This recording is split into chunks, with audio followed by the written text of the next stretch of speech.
আসসালামু আলাইকুম ওয়া রাহমাতুল্লাহ। আমাদের মাঝে এসে উপস্থিত হয়েছেন আমাদের যে দীর্ঘক্ষণ আমরা যার অপেক্ষায় অপেক্ষমান ছিলাম, হযরতকে দেখে অনেকের চেহারায় খুশি ফিরে এসেছে। আমরা শুকরিয়া আদায় করছি হযরতকে আমাদেরকে সময় দেওয়ার জন্য। বিনীতভাবে অনুরোধ জ্ঞাপন করছি 1440-41 হিজরি শিক্ষাবর্ষের দাওরায়ে হাদিস ফারিগিন বিদায় ছাত্রবৃন্দের উদ্দেশ্যে বিশেষ নসিহত পেশ করার জন্য, যা ভবিষ্যৎ জীবনের প্রতিটি পরতেই আমাদের পাথেয় হয়ে থাকবে ইনশাআল্লাহ। السلام عليكم ورحمة الله. نحمد الله تعالى ونصلي على رسوله الكريم. أما بعد، أعوذ بالله من الشيطان الرجيم. بسم الله الرحمن الرحيم. وإن تعدوا نعمة الله لا تحصوها إن الله لغفور رحيم. صدق الله العظيم. আল্লাহ রাব্বুল আলামিনের অশেষ শুকরিয়া যে অনেক চড়াই উতরাই, অনেক অনিশ্চয়তার মধ্য দিয়েও সর্বশেষ একটা ঐতিহাসিক শিক্ষাবর্ষ তোমরা সমাপ্ত করতে পারলাম। শতাব্দীকাল পর্যন্ত এটা স্মরণ থাকবে যে তোমাদের শিক্ষাবর্ষ কিভাবে সমাপ্ত হয়েছে। তো এটা আল্লাহ পাক রব্বুল আলামিনের বিশেষ মেহেরবানি আমাদের মাদ্রাসাগুলোর জন্য এবং যারা ফারিগিন তাদের জন্যও একটা অনিশ্চয়তা কেটে গেল।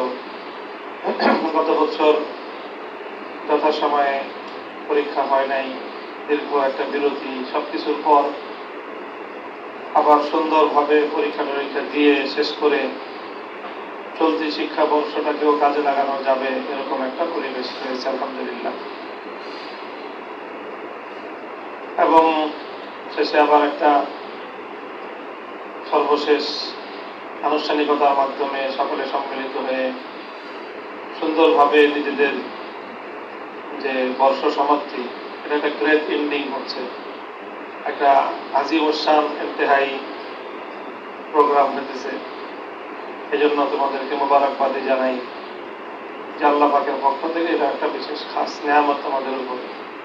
হানিয়ান লাকুম। এই উপলক্ষে নসিহতের কথা যেখানে তেমন কিছু নাই, একটা কথা হয়তো বলি, সেটা হলো যে এখন জীবনের পড়াশোনার একটা পর্ব শেষ হলো। হয়তো অনেকেই তাখাসসুসাত ভর্তি হয়ে গেছে। যদি কেউ তাখাসসুসাত ভর্তি হওয়ার অবকাশ বা এখনো বাকি থেকে থাকে, তাহলে তাদের প্রতি আমার অনুরোধ থাকবে, যদি আরো পড়াশোনা করতে হয়, যদি আরো কেউ পড়াশোনা করতে চায়, তাহলে গতানুগতিকতার বাইরে যাওয়ার চেষ্টা করো। একেবারে ট্র্যাডিশনাল সবাই যা করতেছে তাই করতে হবে, এই চিন্তার বাইরে যেতে হবে। জীবন ঘনিষ্ঠ, নিজের জীবনের ভবিষ্যৎ পরিকল্পনা নিয়ে চিন্তা করো। লম্বা সময়ের দরকার নেই এই চিন্তা করার। একদিন ধরে পড়াশোনা করে দাওরায়ে হাদিস ফারিগ হয়েছো, নিজের জীবনের ভবিষ্যৎ সম্পর্কে তো প্রত্যেকের একটা অনিচ্ছাকৃত হলেও চিন্তা তো বিভিন্ন সময় আসেই যে আমি কি করব, কি করতে পারি। নিজের ব্যাপারে নিজের যে একটা অ্যানালাইসিস, নিজের ব্যাপারে নিজের একটা ফাহাম তো আছে যে আমার দ্বারা কি কাজ হতে পারে এবং আমার জব কোন ময়দানের কাজের জন্য বেশি মুনাসিব। তো যে ময়দানের কাজের জন্য নিজেকে মুনাসিব পাও, সেই ময়দানের মুনাসিবাত অনুযায়ী বাকি পড়াশোনার যতটুকু কাজ করতে হয় সেভাবে যেন করা হয়।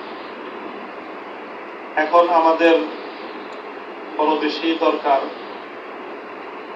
যে পড়াশোনাটা বেশি দরকার, দাওয়াতের উপর পড়াশোনা দরকার অনেক।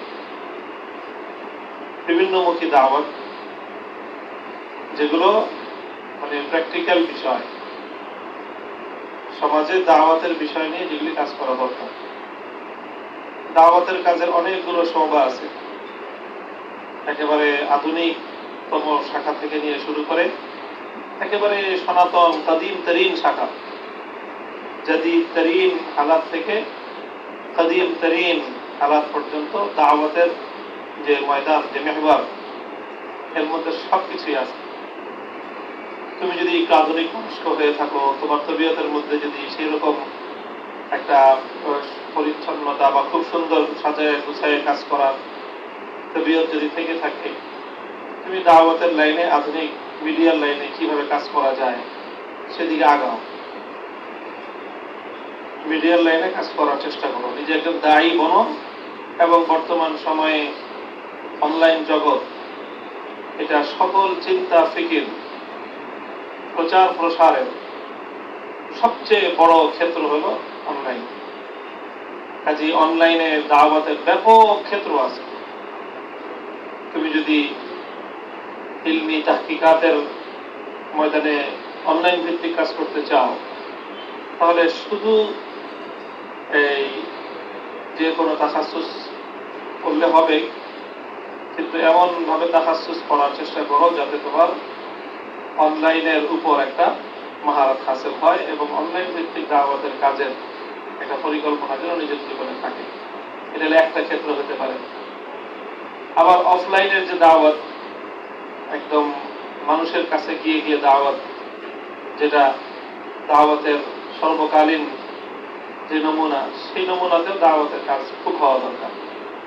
অনেক বিষয়, আদিয়ানে বাতিলার উপর দাওয়াতের কাজ হওয়া দরকার। খ্রিস্টান মিশনারিরা ব্যাপক কাজ করতেছে, তো সেখানে এই আদিয়ানে বাতিলার উপর তোমার তাকাবুরুল আদিয়ান, কম্পারেটিভ যে রিলিজিয়াস ডিসকাশন, তাকাবুল আদিয়ানের উপর পড়াশোনা করে এই ময়দানে কিছু দাওয়াতের কাজের জায়গা আছে। এবং আলহামদুলিল্লাহ বেশ কিছু পড়াশোনার জায়গাও তৈরি হয়েছে, যেখানে তাকাবুল আদিয়ানের উপর পড়াশোনাও হচ্ছে এবং আমলিভাবে তাদেরকে দাওয়াতের ময়দানে তারা কাজ করার মাধ্যমে বাস্তব প্র্যাকটিক্যাল অভিজ্ঞতা নিয়েও তারা বের হতে পারছে। এটা একটা ক্ষেত্র আছে। তারপরে বিভিন্ন ফিরাক, কাদিয়ানিয়াতের উপর, মাসিহিয়াতের উপর, এই সকল বিষয়ের উপরেও তাখাসুসাত হচ্ছে। ওই সকল তাখাসুসাত গুলো খুঁজে বের করার চেষ্টা করো এবং ওগুলোতে তোমরা নিজেরা চেষ্টা করো কাজ করার। আর অর্থাৎ আমার মূল কথাটা হলো এই যে তুমি আগে নিজের কর্মক্ষেত্র নিয়ে চিন্তা করো এবং সেই কর্মক্ষেত্রের জন্য মুনাসিব। কেউ চাইলে আসরি তালিমাতের উপরেও মহারত হাসিল করতে পারো। আসরি তালিমাত বলতে, যার কারো যদি একেবারে ব্যাকগ্রাউন্ড না থাকে, তাহলে তো আর সাধারণ শিক্ষার উপর উচ্চতর শিক্ষা অর্জন করাটা কঠিন। এটা কঠিন। যদি কারো থেকে থাকে তার জন্য তো সহজ। আর থাকুক বা না থাকুক, এরপরে কিছু আসরি তালিমাত আছে। ইংরেজি ভাষার উপর একটা দক্ষতা অর্জন করা, হ্যাঁ, তারপরে অনলাইনের উপর একটা দক্ষতা অর্জন করে, এই দুইটা বিষয় নিয়ে, ইংরেজি এবং অনলাইন নিয়ে, তারপরে আরবি ভাষার উপর, আরবি ইংরেজি ভাষা, অনলাইন দক্ষতা, এগুলো নিয়ে একটা বড় কর্মক্ষেত্র আছে যেগুলোতে আমাদের কাজ করা দরকার। দাওয়াত এবং তাবলীগের লাইনে যদি কারো কাজ করার যদি আগ্রহ এবং শখ থেকে থাকে, জব থেকে থাকে এবং থাকা উচিত, সেদিকেও যাওয়া যায়। তারপরে তালিমি ময়দানে যারা তাদরিসি খিদমাত করবে, তালিমি বা ইলমি খিদমাতের অর্থ শুধুমাত্র তাদরিসি খিদমাত নয়, আমাদের এই চিন্তাটার মধ্যেও আসতে হবে। হ্যাঁ, তাদরিস এটা তো সবচেয়ে নিরাপদ কর্মক্ষেত্র, তাদরিস। কিন্তু তাদরিস ছাড়াও তাসনিফি ইলমি কাজ, অর্থাৎ কিছু লোকের প্রফেশন এরকম হতে পারে যে তাদরিস তাদের মূল প্রফেশন হবে না, তারা তাসনিফ এবং তালিফাতের কাজকেই নিজের জীবনের মূল কাজ বানাবে। তাহলে সেই ক্ষেত্রে তাসনিফের জন্য কিছু প্রয়োজনীয় প্রস্তুতি আছে। ভাষাটাকে একটু ঘষা মাজা করা, বাংলায় লেখালেখি করতে চাইলে বাংলা ভাষার উপর একটু ঘষা মাজা করো। 1-2 বছর ঘষা মাজা করলে ভালো একটা দক্ষতা এবং মহারত চলে আসে। তুমি যদি 2 বছর ইংরেজির উপর মেহনত করো, ইংরেজিতেও তুমি বেশ কিছু লেখালেখি করতে পারো 2 বছরের মেহনত। আরবির উপরে যদি মেহনত করো, আরবিতেও তুমি ভালো লেখালেখি করতে পারো। গতানুগতিক যে কোনো এক জায়গায় কোনোভাবে যে কোনোভাবে উপায় ইফতা পড়তেই হবে, এই চিন্তা থেকে অবশ্যই আমাদের বের হয়ে আসা উচিত। আরো অনেক কর্মক্ষেত্র আছে ইসলামী আন্দোলনের ময়দানে, সিয়াসতের ময়দানে কিছু লোক দরকার। তারা সিয়াসি ভাবে কাজ করবে। সিয়াসতের অর্থ শুধু এই ময়দানের রাজনৈতিক তৎপরতা নয়, বরং সিয়াসি ময়দানের মূল কাজ যেটা আমাদের হওয়া দরকার সেটা হলো এখানে ফিকরের ডেভেলপমেন্ট দরকার, ফিকরের উন্নতি দরকার। তারা সিয়াসত নিয়ে ব্যাপক পড়াশোনা করবে।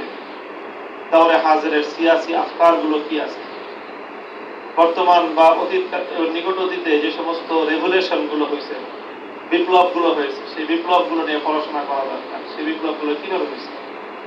একটা রেভুলেশন আসতেছে ইনশাআল্লাহ, মুসলিম উম্মার একটা জাগরণ হবে সারা দুনিয়া জুড়ে। এই রেভুলেশনটার জন্য আমরা আমাদের জায়গা থেকে, আমাদের দেশে, আমাদের এই জাতির মধ্যে আমাদের কর্মপন্থাটা কি হওয়া উচিত, কি হতে পারে, এই জন্য সমকালীন সময়ের যে সকল বিপ্লবগুলো আছে সেই বিপ্লবগুলোর উপর পড়াশোনা হওয়া দরকার। সিয়াসি আফকারগুলো নিয়ে পড়াশোনা হওয়া দরকার। ইসলামের যেই একেবারে এই বিষয়ে যেই দর্শনগুলো আছে, যেই মাওয়াদগুলো আছে, যেই মূল ফিকরাগুলো আছে, সেগুলোকে সময়ের ভাষায় উপস্থাপন করা দরকার। এইভাবে কেউ এটা করতে পারে যে আমি ইলমুস সিয়াসার উপর মহারত হাসিল করব, এই হিম্মত করা দরকার। মূল কথা হলো যে আগেরটা যেদিকে গেছে আমারও সেদিকে যেতে হবে। এই ভেড়ার পালের মতো, এই ভেড়ার পাল হওয়া বাধ্য। যে আগের ভেড়া যেদিকে যায় পিছনের ভেড়া সেদিকেই যাবে, বাকি দুনিয়া উল্টে যাবে। এই সব ভেড়ার পালের মতো একদিকে ছুটাটা, এটা থেকে ভেঙে বের হয়ে আসার চেষ্টা করো। ভেঙে সাধারণ আওসাদ দরজার ছাত্ররা 1-2 বছর সাহিত্য সংবাদকতা নিয়ে পড়ে এখন বাংলাদেশে তার নাম করা লেখক হয়ে গেছে। আওসাদ দরজার ছাত্র, তেমন কোন সাহিত্য চর্চার আগে ছিল না, শুধু জব এবং আগ্রহটা ছিল। 1-2 বছর সাহিত্য সাংবাদিকতা নিয়ে পড়াশোনা করছে যে দারুল রশাদ মাদ্রাসা, এরপরে লেখালেখির উপর লেগে থাকছে। এখন তারা বাংলাদেশের নাম করা লেখক। বাংলাদেশে 10-12 জন লেখক তালাশ করলে ইসলামী আন্দোলনে তাদের নাম চলে আসে। আর এই প্রতি বছর হাজার হাজার ইফতার পড়তেছে। এখানে বিয়ের সময় মুফতি সনদ ছাড়া আর কোথাও কাজে লাগে না। আর মসজিদে চাকরির সময়, মসজিদের চাকরি আর হলো বিবাহের সময় যে খালি আলেম না মুফতি আলেম, মুফতি মৌলানা কোনটা। এই জায়গা ছাড়া গতানুগতিক ইফতা কাজে আসে না। হ্যাঁ, কিছু মানুষ তো অবশ্যই যারা ভালো মানের টাকা সুস করতে চায় ইফতা পড়বে, ওরুল হাদিস পড়বে, ওরুল কোরআন কিছু, কিন্তু সবাই পড়তে হবে। এবং যারা কিছুটা হিম্মত করো, কিছু ইস্তেদাদ আছে, হিম্মতটা করো নতুন এই ধরনের কিছু করার, চ্যালেঞ্জিং কিছু করার, গতানুগতিক কিছু করতেই হবে। এইভাবে চেষ্টা করো। এটা হলো আমার কথা থাকলো। আর মূল কথা হলো আমার এই যে সর্বপ্রথম নিজেরা নিজেদের কর্মজীবন এবং নিজের জীবনের যে মূল কর্ম ময়দানটা কি হবে সেটার আগে তাইন করার চেষ্টা করো। এবং তোমার জব শখ এবং তোমার নিজের যে তবিয়ত, এই সবগুলোকে মিলিয়ে তুমি একটা কর্মক্ষেত্র আগে প্ল্যান করো। তারপর সেই কর্মক্ষেত্রের জন্য কিছু পড়াশোনা এবং প্রস্তুতি গ্রহণ করো। তো সেই হলো কথা। তো আল্লাহ পাক রব্বুল আলামিন সবাইকে তৌফিক দান করে। এবং যেই সময় আমাদের এখানে তোমরা কাটিয়েছ, কেউ অল্প সময়, কেউ দীর্ঘ সময়, সবকিছুর শেষে সুন্দর একটা পরিসমাপ্তি হলো। এই জন্য আল্লাহ পাক রব্বুল আলামিনের শুকরগুজারি আদায় করি। জামিয়া রহমানিয়া আরাবিয়া মাদারে ইলমি, এই জামিয়া ইনশাআল্লাহ এর অতীত যেরকম মুস্তাকবিল, এর অতীত যেমন রওশন, ইনশাআল্লাহ এর মুস্তাকবিল আরো বেশি রওশন ইনশাআল্লাহ। জামিয়া রহমানিয়ার মুস্তাকবিল ইনশাআল্লাহ তার অতীত আরো বেশি রওশন ইনশাআল্লাহ। জামিয়া রহমানিয়ার সাথে তোমরা মুনসালিক থাকবা। পৃথিবীর দেশের যেখানে থাকো এদারার সাথে একটা তাল্লুক রাখবা এবং এই এদারা সামনে আগাবে। এই কওমকে ইনশাআল্লাহ কিয়াদত করবে, এই জামিয়া নেতৃত্ব দিবে। তো সেই নেতৃত্বের ক্ষেত্রে তোমাদের বড় বেশি প্রয়োজন হবে। যে যেখানে আসো, রহমানিয়ার ফিকরা কি, রহমানিয়া এখন কি চিন্তা করতেছে, রহমানিয়ার সাথে যারা আগামী দিনে তাদের একদম কি, এগুলোর ব্যাপারে আপডেট থাকবা। এবং যেখানে তোমার ভূমিকা যতটুকু করার, যে যেখানে থাকো, একদম একটা মফস্বল অঞ্চলে থাকো তুমি, সেখান থেকে তুমি এই কেন্দ্রীয় ফিকরার সাথে মুনসালিক থাকবা, সম্পৃক্ত থাকবা। তাহলে ইনশাআল্লাহ বড় কাজের সাথে সম্পৃক্ততা থাকবে এবং তোমার ফিকরাও বড় হবে, নজর ওসি হবে, তোমার যে কোনো জায়গায় ভূমিকা রাখার জন্য সহজ হবে। ছোট জায়গা থাকলেও তোমার হিম্মত আলী থাকবে ইনশাআল্লাহ। আল্লাহ পাক রব্বুল আলামিন সকলকে তৌফিক দান করে তোমাদের অতীতের মতো ভবিষ্যৎটাকে আল্লাহ পাক নিরাপদ এবং সুন্দর মুস্তাকবিল আল্লাহ পাক তৈরি করে দেন। ওয়া আখিরু দাওয়ানা আলহামদুলিল্লাহি রাব্বিল আলামিন।